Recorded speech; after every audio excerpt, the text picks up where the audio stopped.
step in and bind and consume some of this entire superstructure that has been built. There is a very, very powerful collective beast that has been built, going all the way back to Aristotle, up through the Catholic era and into the scientific age, where people do not want to look at the whole. It is a powerful set of demons that are trying to prevent people from looking at the whole, either shutting down their minds or fanatically focusing on understanding certain details and thinking that we don't have to understand the whole or it's too big for us to understand. And so they are trying to get people to focus on the material world so they never have time to step back and ask these bigger questions.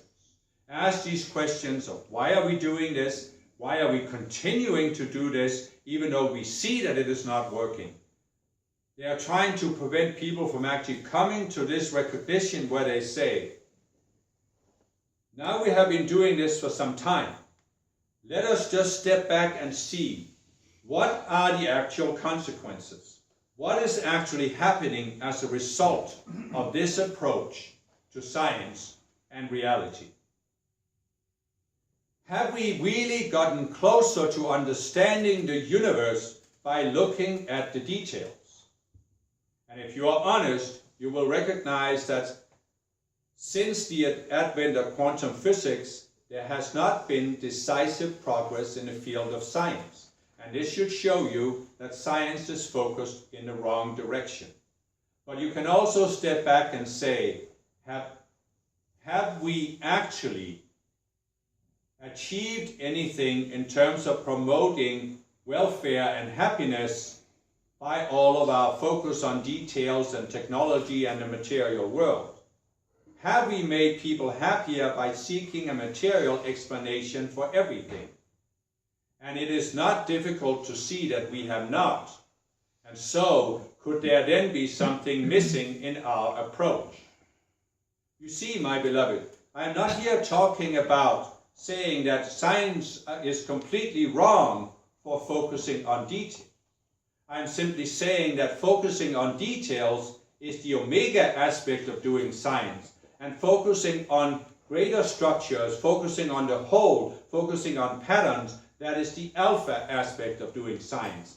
But what these dark forces and fallen beings have managed to make people do is to forget about the alpha aspect of science by saying that this falls under the area of religion and all you get through your intuition is just superstition. It cannot be proven. But you see, my beloved, if you go back to my analogy of the picture of the rose, by looking at the individual dots, you cannot prove that they make up a rose. By looking at subatomic particles alone, you cannot prove that they make up a universe. Yet, you observe with your consciousness that there is a universe. There is a whole. But you cannot prove this by looking at the details. And so, all people have the ability to look at a whole. And this is, in fact, the entire purpose of doing science. Not to understand every detail, but to understand the whole.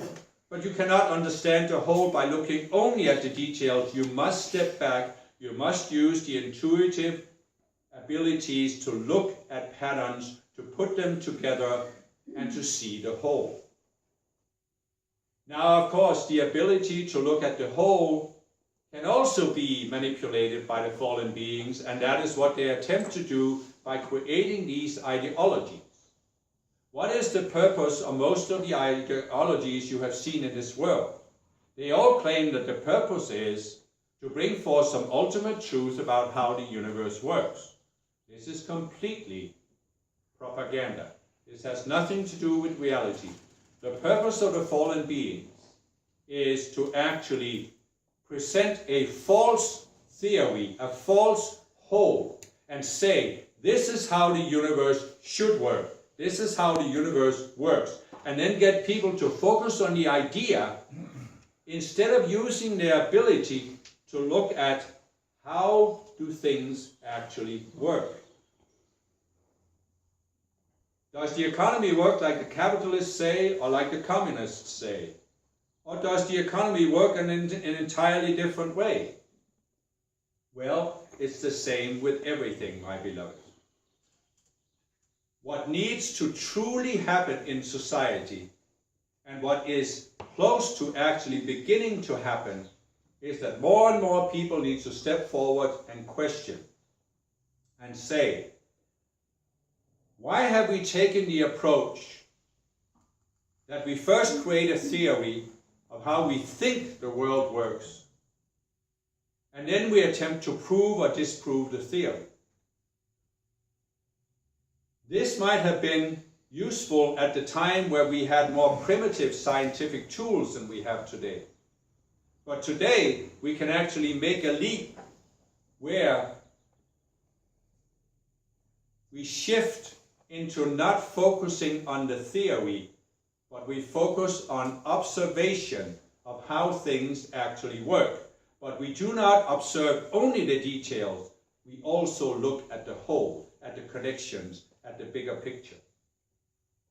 This is a shift that some of the most advanced scientists and philosophers have already made. But more and more people, millions of people, are becoming ready to embrace this and to demand that it not only be made in the scientific field, but that it be made in society at large, so that societies realize that the time of ideology is over, the time of having theories is over, the time of having political parties that say that the society should work this way is over. It is time to just look at who are we, how do we work, what works for us, what makes us feel good, what makes people happy. Then this is what we base our society on, not on some fanciful theory about how we should work or how the universe should work. This would be a quantum leap beyond what you have seen in the past several thousand years. Even the Greek philosophers could be said to be trapped in this desire to create a theory in the mind of how the world works. And many philosophers throughout the ages, many political ideologists have been trapped in this tendency that we have actually called the consciousness of Satan, of thinking that you can look at the material world and based on the conditions you see in the material world, you can make up a theory about how the universe works, including whether there is a spiritual world, or if you say that there is, then you can make up a theory about how that spiritual world works. And you could say that we are, in our teachings, presenting you with another theory. The difference is, my beloved,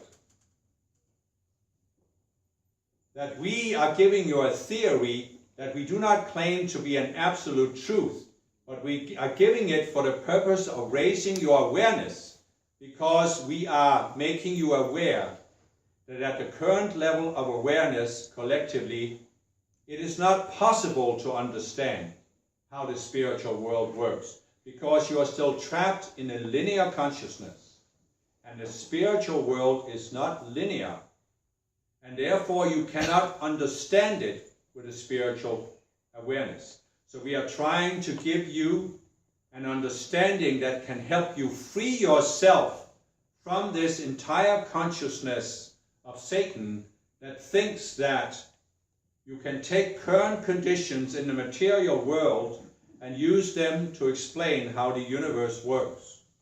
Why is this such a detrimental theory?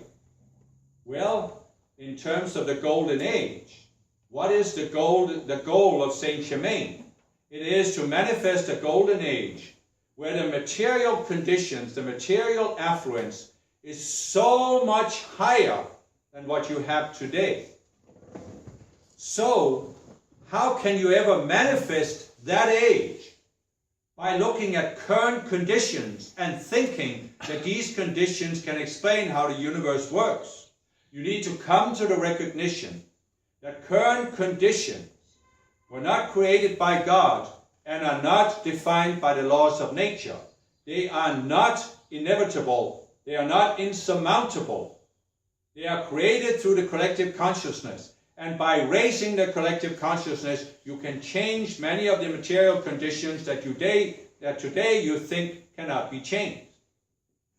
So do you see, my beloved, that when you want to explain the universe based on current condition,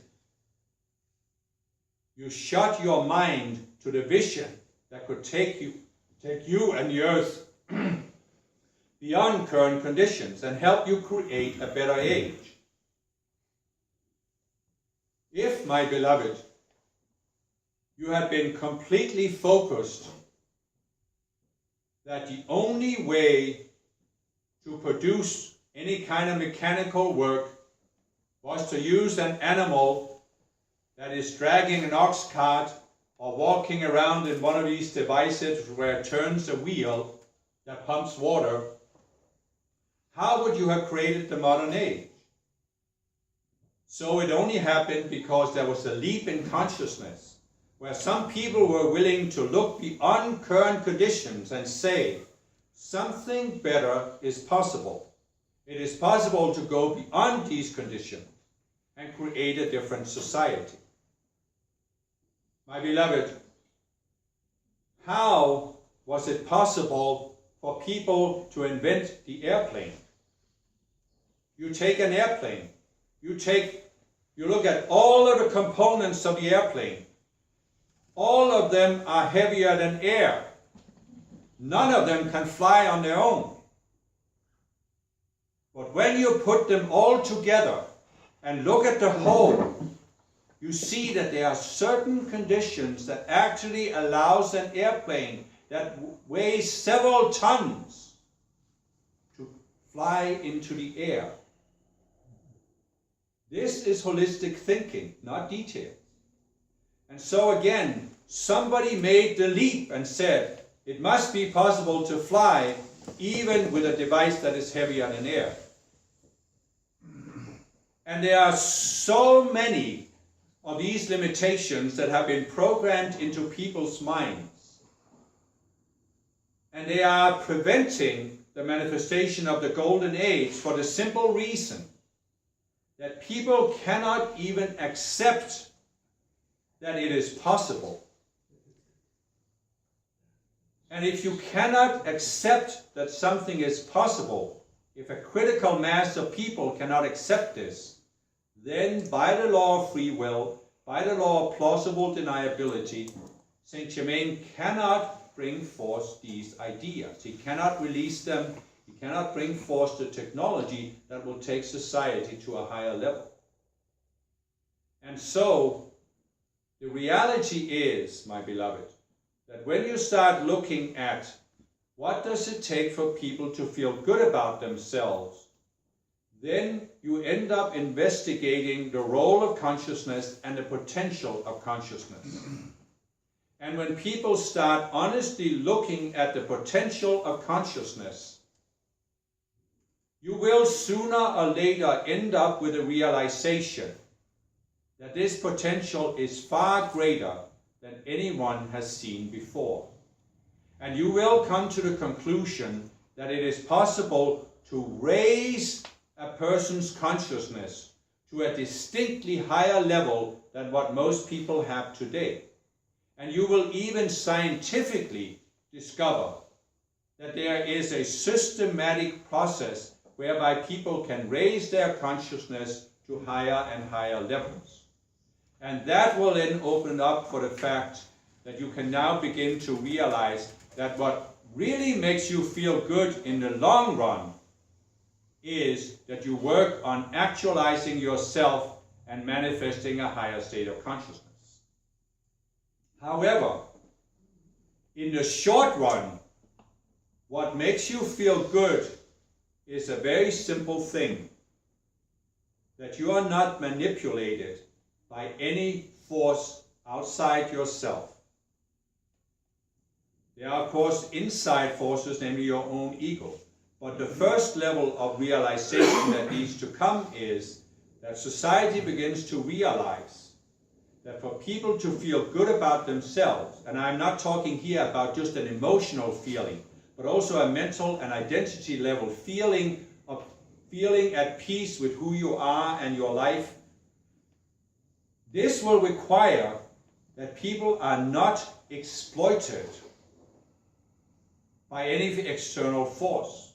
And this can actually open up for the recognition that if we are to explain the more severe forms of mental illness, we need to recognize that there are certain energies or beings that are not material, but that can still influence the human psyche.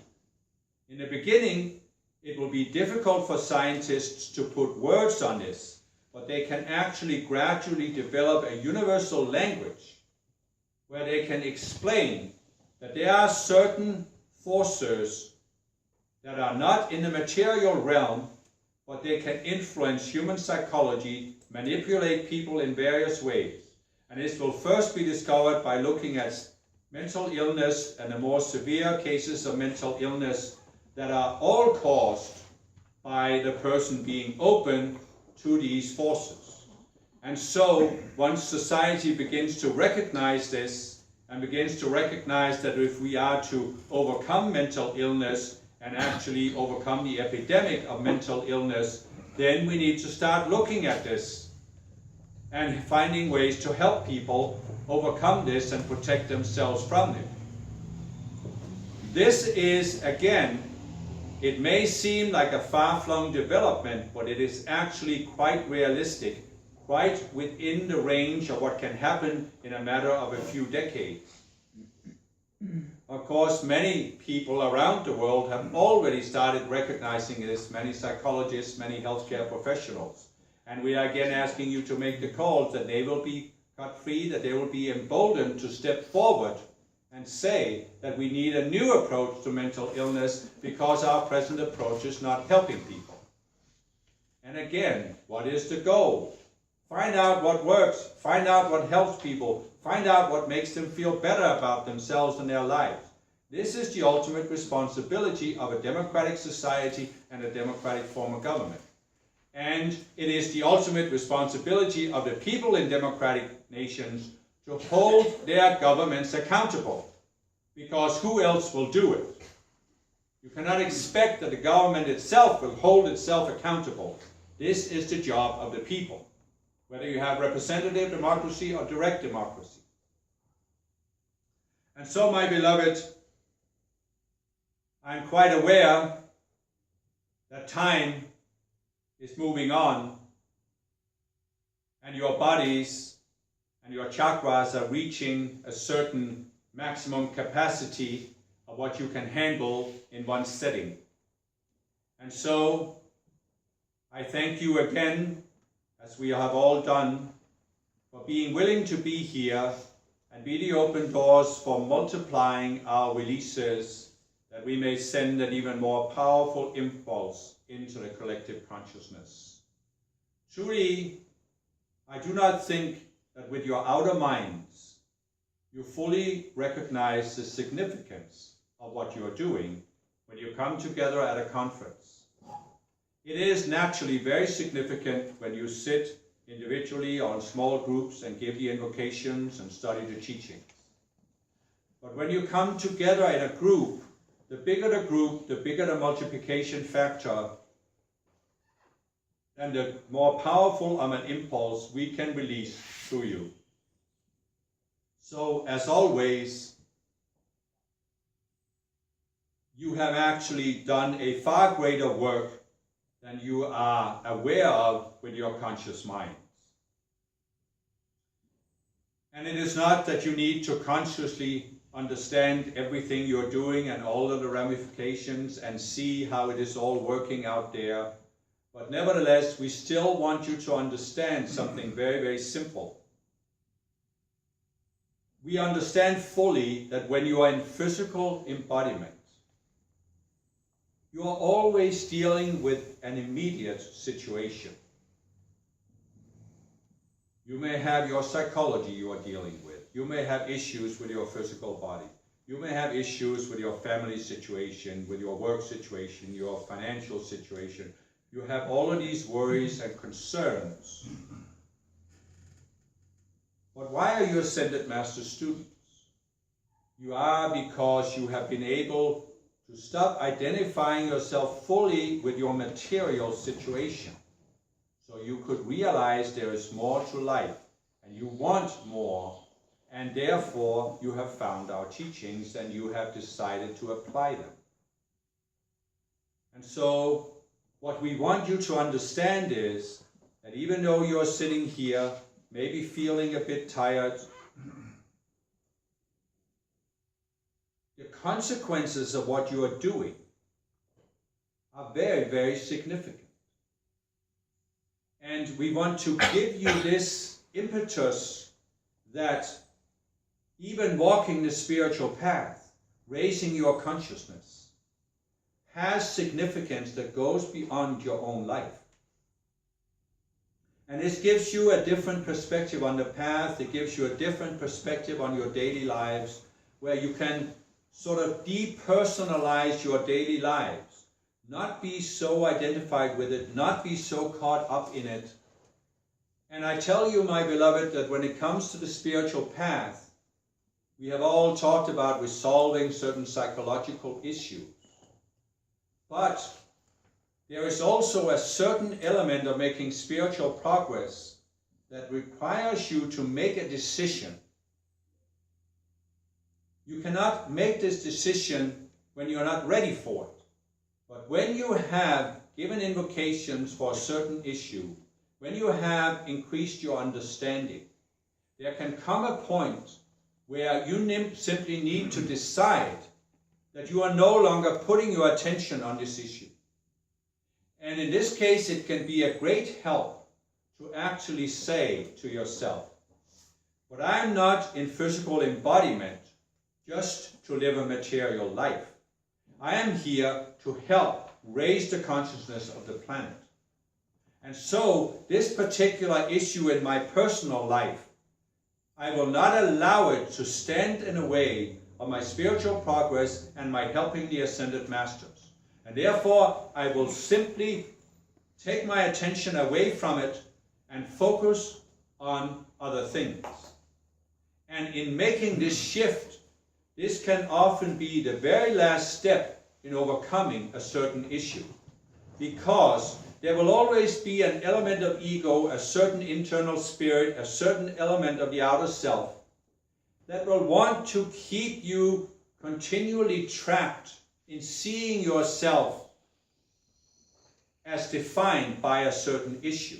Maybe something that has happened in your past, it may be something that is happening now, it may be something that hasn't happened but that you think should happen.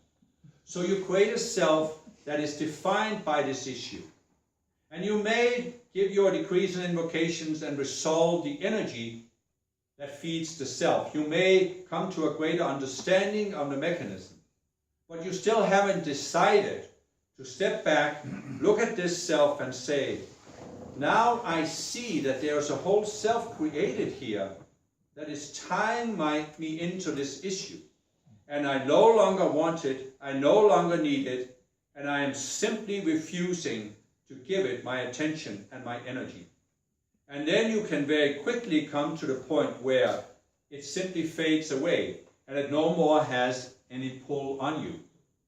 And what you will find is that you will feel better about yourself by letting go of this limited self. So I'm giving you the sense of how important your work is in order to make it easier for you to let go of these lesser selves, because after all, you are not here to live a normal life. You know that you cannot be happy by living a normal life. You are here to work on your self-actualization, which is another word for Christhood. And you know that ultimately you will only be happy, you will only be fulfilled by manifesting higher and higher degrees of Christhood. And what does it mean to manifest higher degrees of Christhood? Well, it means to let those lesser selves die, so you can follow Christ higher on the path. Those who are willing to lose their lives for my sake, they are worthy to be the disciples of the living Christ and to become the living Christ themselves. And so, with these remarks, I again express my gratitude, and I commend you for your willingness to come together and for your willingness to interact in such an open and free way. Truly, it is our joy to observe you, my beloved, and to even feel one with you as we truly feel, even if you may not always feel it. But you can, if you are willing, feel that oneness with the Ascended Masters. And if you can experience it during a conference, you can take it with you when you go to your homes. And know that we are not limited by time and space. And that is the real reason why Jesus said, I am with you always, even unto the end of the world, meaning not that the world is destroyed, but that the world is accelerated to a higher level. And then, of course, we will be with you at that higher level as well.